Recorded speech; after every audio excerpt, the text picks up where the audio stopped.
Hello, you're watching NewsCreators, your trusted source for the sharpest stories in AI and technology. Now, picture this.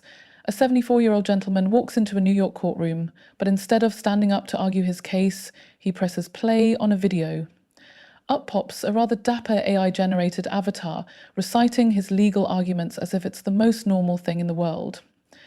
The judges, bless them, stop the video halfway and say, "Sir, what on earth are you doing?" He replies, quite earnestly, "I just wanted to speak more clearly."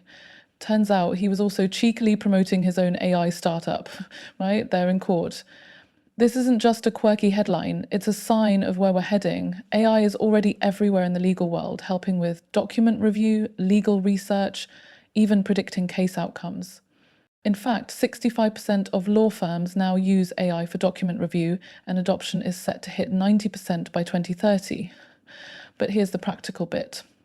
Courts are scrambling to keep up. In the US and UK, new rules require lawyers to disclose if they've used AI in their filings. Judges are being trained to spot AI-generated evidence, and some courts are even piloting AI tools to speed up case management. Yet, as this case shows, the lines are blurring. What happens when you can't tell if the lawyer, the judge, or even the defendant is real, or just a very clever bit of code? And let's be honest, it's not all smooth sailing. There are real risks, bias, lack of transparency, and the potential for AI to be used unethically. In criminal cases, for example, the risk of error or bias is much higher, and courts are rightly cautious. So, are we heading for a future where trials look more like a Netflix simulation than a day in court? Or can we find a balance, using AI to make justice faster and fairer without losing the human touch? So, are we heading for a future where trials look more like a Netflix simulation than a day in court? Or can we find a balance, using AI to make justice faster and fairer without losing the human touch? May it please the court. I come here today a humble pro se before a panel of 5 distinguished justices. Is this, hold on.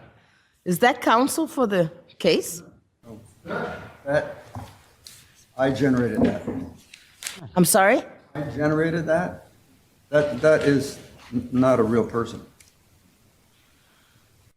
Okay, it would have been nice to know that when you made your application. You did not tell me that, sir. I received the application. And you have appeared before this court and been able to testify verbally in the past. You have gone to my clerk's office and held verbal conversations with our staff for over 30 minutes. Okay? I don't appreciate being misled. So either you are suffering from an ailment that prevents you from being able to articulate, or you don't. You are not going to use this courtroom as a launch for your business, sir.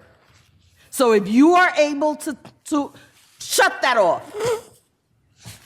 If you want to have oral argument time, you may stand up and give it to me.